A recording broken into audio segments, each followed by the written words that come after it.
Why was the United States Army forced to withdraw from Vietnam? During the Cold War, the United States fought communist forces in Vietnam. The United States was the most advanced industrial nation in the world.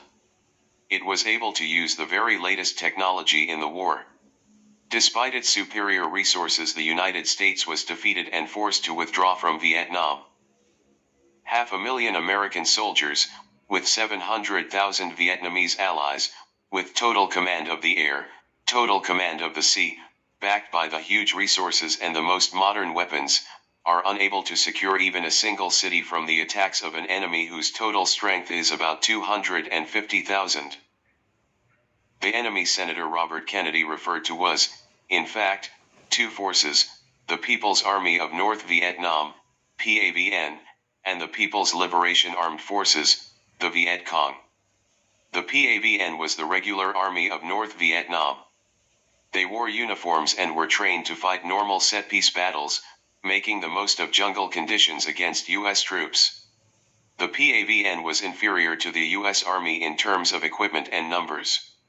It was only used when careful planning could ensure that the U.S. forces would be outnumbered and taken by surprise in a carefully chosen local area. The Viet Cong were largely a guerrilla army. This meant that they did not wear uniforms but blended in with the local population in US-controlled South Vietnam. Viet Cong units would come out of hiding and attack U.S. bases or patrolling troops with hidden weapons. There were never more than 30,000 Viet Cong fighters, but these men and women were able to frustrate and demoralize over 500,000 U.S. ground troops. The Viet Cong was contemptuously referred to by the U.S. troops as Charlie or men in pajamas. The USA was confident of victory. They had more money, men, and resources.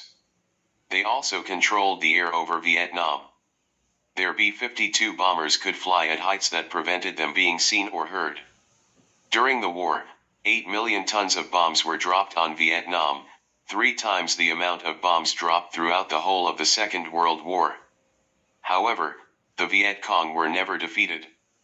This tiny force and its supporters among the South Vietnamese population did what no other army had ever been able to do: defeat the USA in a war. How was this possible? Weapons, supplies, and resources.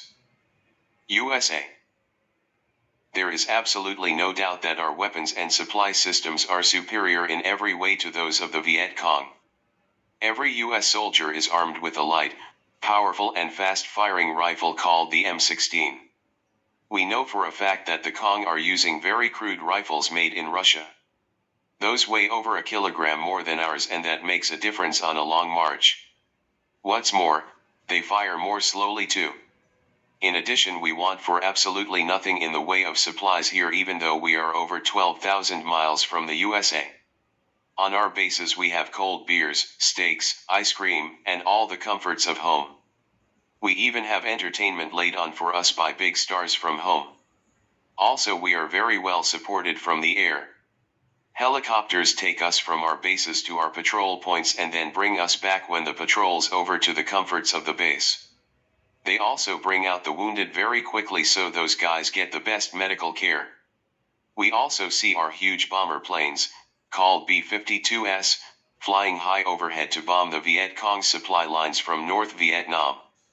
Each one of those planes carries 35,000 kilos of bombs, and travels at 650 miles per hour.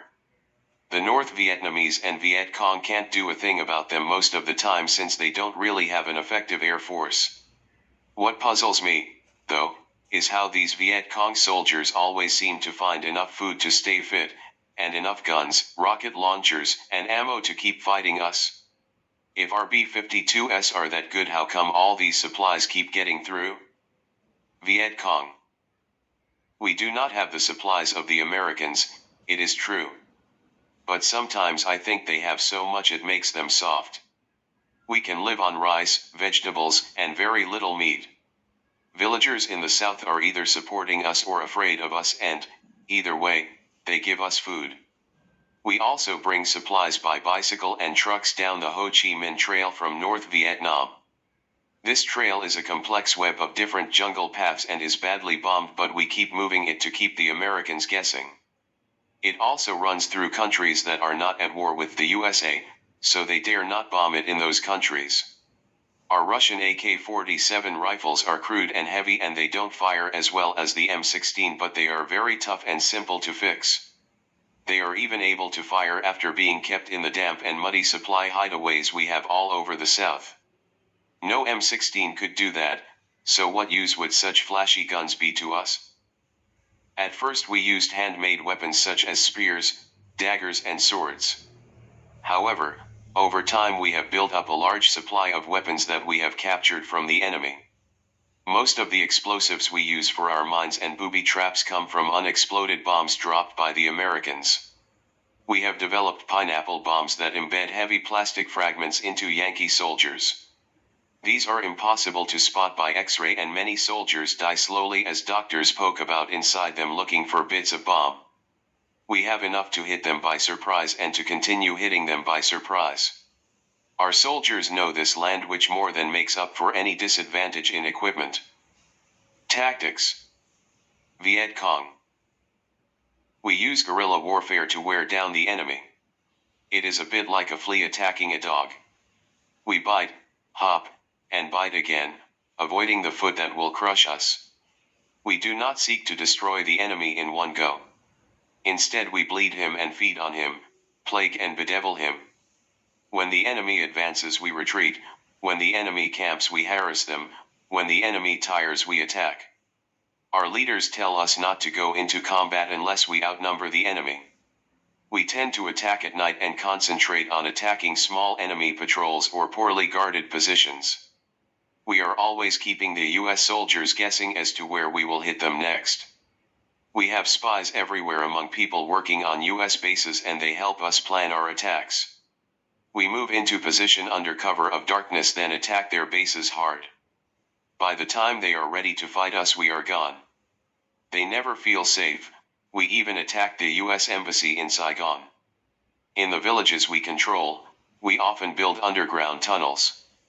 These lead from the village out into the jungle. They also contain underground caverns where we can hide if US troops arrive. It is also where we store our equipment, medical supplies and weapons. The tunnels are usually too small for the American soldiers. Sometimes we lay in wait on trails we know they will use. We often kill or wound the whole American patrol without being seen. This means that even when we are not there, the young Yankee soldiers are terrified of every tree. We are not silly enough to fight them in the open. They are too many and they are too well equipped. We also dig big pits on the trails and place sharp bamboo stakes covered with poison or sewage inside. Then the whole pit is covered by palm leaves until a patrolling US soldier falls in. The stakes are angled so he can't be pulled out without being hurt even more. The sewage is designed to infect the wound. USA.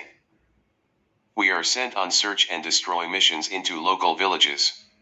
We are meant to find and kill members of the Viet Cong, but this is really difficult. You never know who your enemy is and who is your friend. They look alike and dress alike.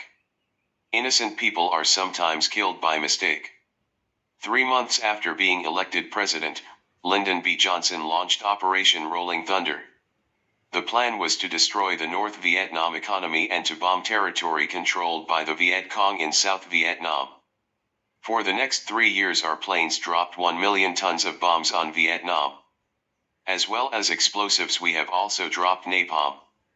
This produces a sticky gel that attaches itself to the skin and burns for a long time. Most victims are burnt through to the bone. Many die from the pain caused by the burning. Then there is Operation Ranch Hand. This involves the spraying of chemicals from the air in an attempt to destroy Viet Cong hiding places. In 1969 over 1 million hectares of forest were destroyed by a chemical called Agent Orange. This chemical causes damage to chromosomes in the body as well as destroying trees. We have also sprayed chemicals onto crops. Huge areas of land have been sprayed with a chemical called Agent Blue, and this leads to very poor rice harvests. But all this bombing hasn't worked. We have relied too much on superior technology.